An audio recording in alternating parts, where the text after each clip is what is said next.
Welcome to the Leading Yourself podcast. This is your host, Carolina de Arriba. I'm an HR professional, health and fitness coach, wife, mom, and above all things, a goal-getter. In this podcast, we're going to be digging into all things leadership, professional and career development, habits, and relationships. This is a podcast for those who want to become the best version of themselves. Those who have big dreams and are willing to embrace the journey and put in the work to achieve them. My goal is to share with you the tools, tips, and tricks to help you in your journey. So let's dig into today's episode.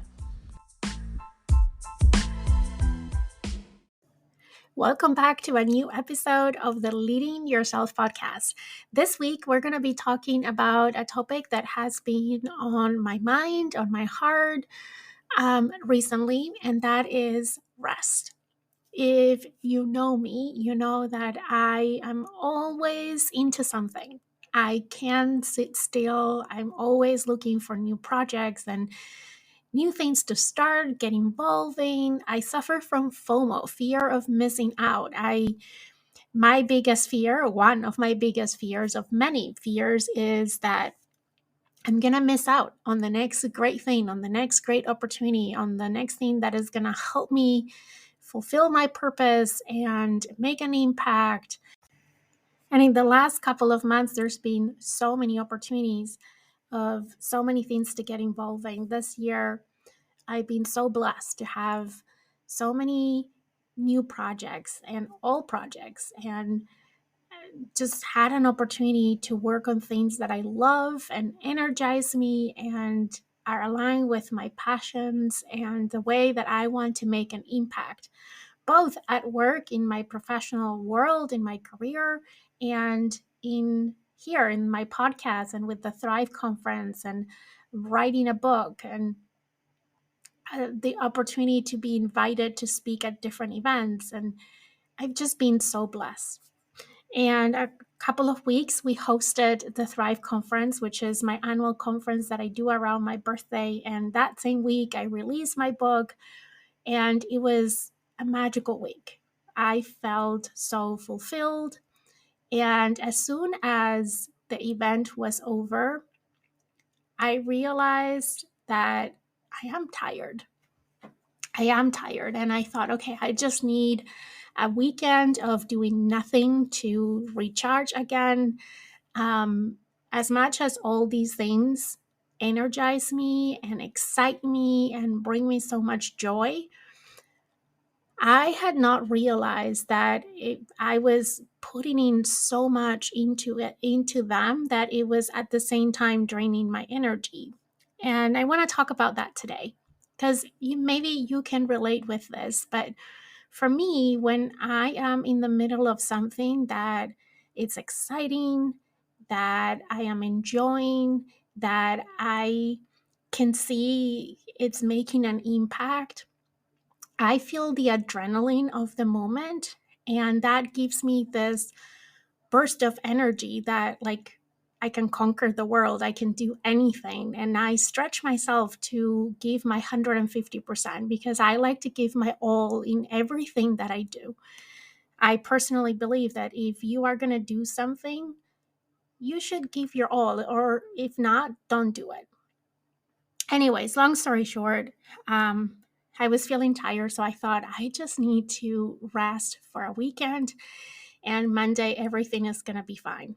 And that's what I did. I disconnected for a weekend. I forgot about all my personal projects, even though I have so many ideas on my head of so many things that I want to do. And at work is one of my busiest seasons of the year.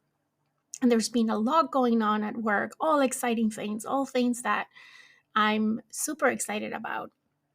But Monday came and I was still feeling tired. And I decided, okay, maybe I just need a week. Maybe I just need a week of not working on things and sleeping an extra hour and just resting my body to get re-energized again and start again with all these projects, all these ideas. Well, I've been reflecting a lot on this, and what I realized is that there are different types of tiredness. There are different types of rest. And a lot of times we approach rest very unilaterally, meaning we believe if I just sleep a little bit more, if I just sleep and rest my body, I'm going to be fine and everything is going to be fine. And sometimes that is what you need. Sometimes is that your body is tired, but sometimes it's not your body. Sometimes it's something else. So I've been doing, as I said, a lot of reflection, and I came across, because I'm curious. So every time that I'm feeling something or I'm curious about something, what do? I learn about that thing. So that's what I did. I started researching about rest, and what I came to realize and learn is that there are different ways to rest, and you need to pick the right type of rest so it is meaningful and it gives you what you need when you need it. Rest is essential for our overall health and our well being. And it's not just about getting enough sleep at night. There are 6 different types of rest. Some literatures even talk about 7 different types of rest that we all need to maintain our physical, but also emotional and mental and spiritual balance. And that's what I want to talk about. So let's talk about what are the different types of RAS and how these look like. And I'll share a little bit of my personal experience, as I'm mentioning to you right now in this moment that I am right now, where I recognize that I am tired. So the first is physical rest. So physical rest means taking a break from physical activities, right? That the physical activities that we do all day. So often we think about rest as sleep or laying down or sitting, but it can include many other things, right? Like taking a naps, like getting a massage, going for a walk, some breath work. For me, how that looks like right now, I love to work out. I work out every morning, and I've been very intentional about shifting the type of workout that I do. So instead of doing a lot of weightlifting, which I'm still doing, I picked a program right now where I am doing a day of weightlifting, but then a day of kind of stretching and yoga and kind of mixing those, like my daughter would say, on an A-B pattern type of situation. But I have reduced a little bit the intensity of my workouts to allow my body to rest. But again, this can look in many different ways. Think about, as I said, taking a nap, stretching, getting a massage, going for a walk, prioritizing your sleep. All those are ways of physical rest. The second type of rest is mental rest. Mental rest means taking a break from constant mental stimulation that we face every day. So, I mean, you and I know we live in a world that is always on, and it can be very challenging to unplug and give our brains a break. And I think taking mental breaks are so necessary. And I realized that, well, I started with my physical rest. I was not giving myself a mental break, right? I was continue to stimulate my mind with content, with ideas. At the minute that Thrive ended, I was already planning Thrive for next year. I was already thinking about what am I going to do different and what I want the theme to be and what are the topics that I want to talk on. And the moment I publish my book and I share a little bit about the story about my book, I was already thinking about the next one, the real book that it's on my vision board, and starting to brainstorm about the topics and the outline of the book and the content. And sometimes this particular one, the mental break, is one that it's very hard for me. This one and one that I'm going to talk to you next, which is very related to this one. But a mental break means unplugging, right? Unplugging your brain. And it can be things like turning off your phone or avoiding social media or even deleting some apps from your phone or practicing meditation. When we rest mentally, we give our brains the time to recharge and to process information differently, right? It helps us to focus better, to be more productive, to stay alert. And it is important to incorporate mental rest into our routines, to set some minutes aside in the day to be quiet and practice mindfulness and simply taking a couple of deep breaths and disconnect from the external world. And this one, as I said, is one that is very challenging for me because I am always on and I am very easily stimulated. And I realized that I was only focused on physical rest and I also needed a mental rest. So I decided to unplug from my phone. I decided to take some quiet moments in the day, as hard as it is, trying to add some meditation to my morning routine, as hard as sometimes it's, right? The next type of rest, which is very related with this one, is creative rest. Creative rest means taking a break from the constant creative demands that we face every day. So for me, it's always thinking about what is that next project that I want to do? What is the next iteration of Thrive? What is my next book? What is the next topic that I want to talk to you here on the podcast? And my brain doesn't stop, right? I'm always brainstorming. I'm always looking for ideas. I'm always exploring new things. And sometimes um, I think mental and creative rest are the two most difficult for me because I feel I get so energized from these things that sometimes I don't realize that feeling energized is just in the moment, but afterwards it leaves me depleted. Not always, but sometimes, like right now, right? Because I'm facing this season of just being tired. But this can look like taking a break from work.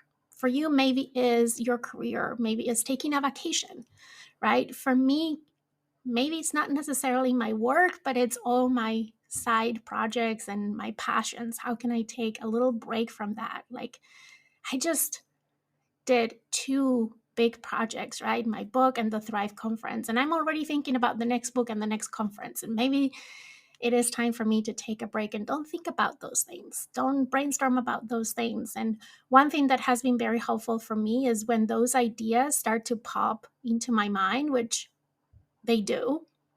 And sometimes I can't control that they pop, right? I hear something, I see something, I experience something, and I'm thinking, oh, I can make a podcast from this, or this will be a great topic. Um, I just have a notebook with me and I just write it down.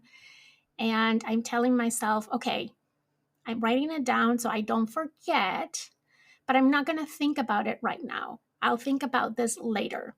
There will be a time when I am recharged where I can focus on these things, but I don't want to miss or forget, right? These ideas that I'm having. So I'm just writing them down. And by writing them down, I'm letting them go. For other people, creative rest can look like pursuing a hobby, doing something different, trying something new, or engaging in a creative activity that you enjoy that relaxes you. Could be coloring, painting, cooking, whatever that is for you. When we rest creatively, we give our minds time to explore new ideas, or in my case, to slow down the pace of new ideas. So then I can be more inspired and more motivated once I'm recharged. Another type of rest is emotional rest. So, emotional rest means taking a break from the emotional demands that we face every day.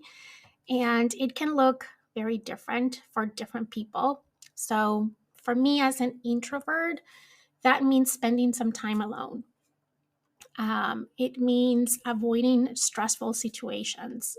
It can look like talking to a friend that you trust, maybe your best friend, and talk about what's going on, or practicing self care, or journaling. That's one thing that I'm trying to do these days a lot, or spending time in nature. I haven't done that, to be honest, but that's something that always allows me to disconnect, to relax, and to recharge.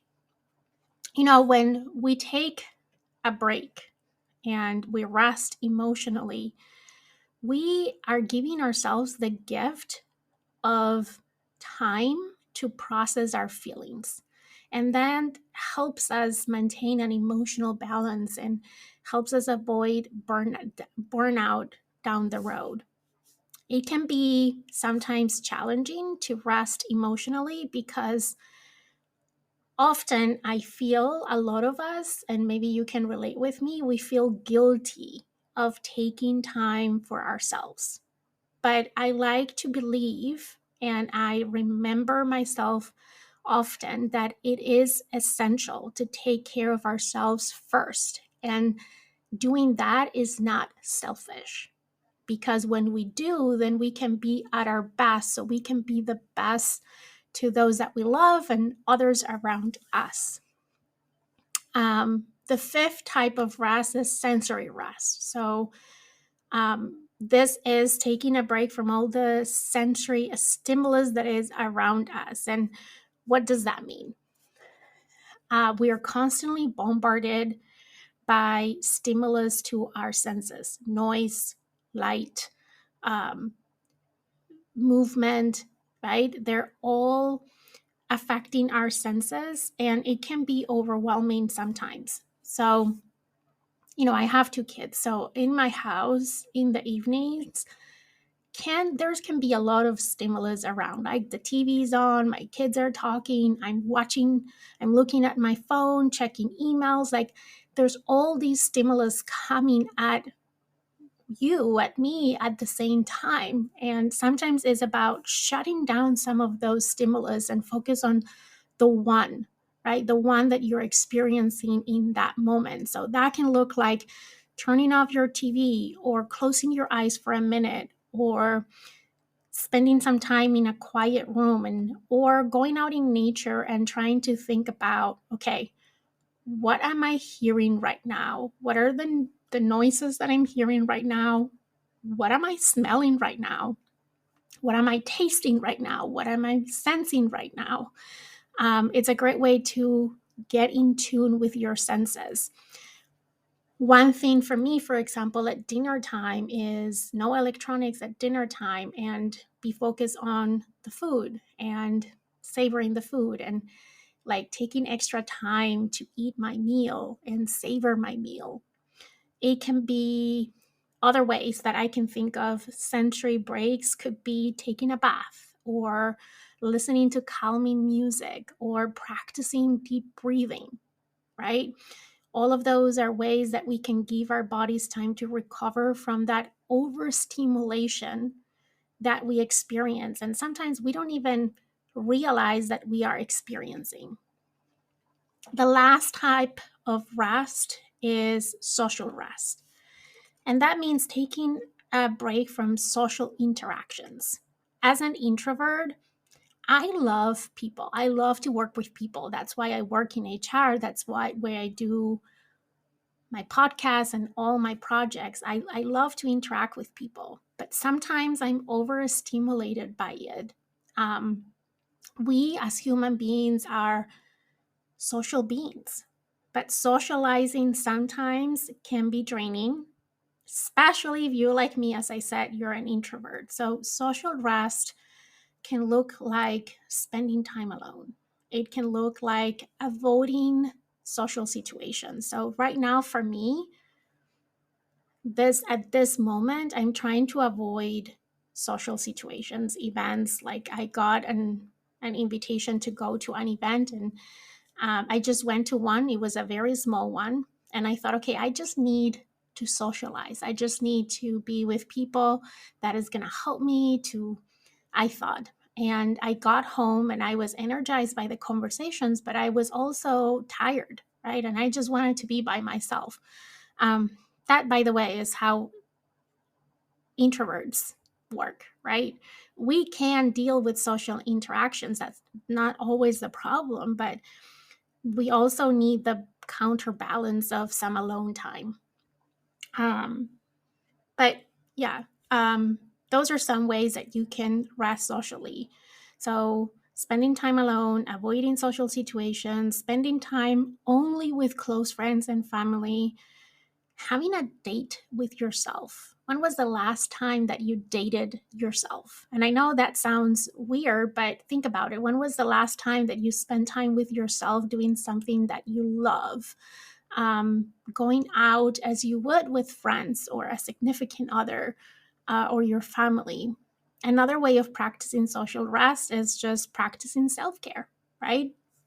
It is important to take social breaks here and there, and especially if this one is one that creates um, tiredness for you, right? Is one that makes you feel tired at times. It is important to take the time to recharge and to maintain our social and our emotional boundaries. And sometimes that can look like taking the times to think about what boundaries do you have in place and are they still serving you? Do you need to make any adjustments to your own boundaries? And that's something I'm personally working on right now in all of these areas for me, not only the social area, but all areas.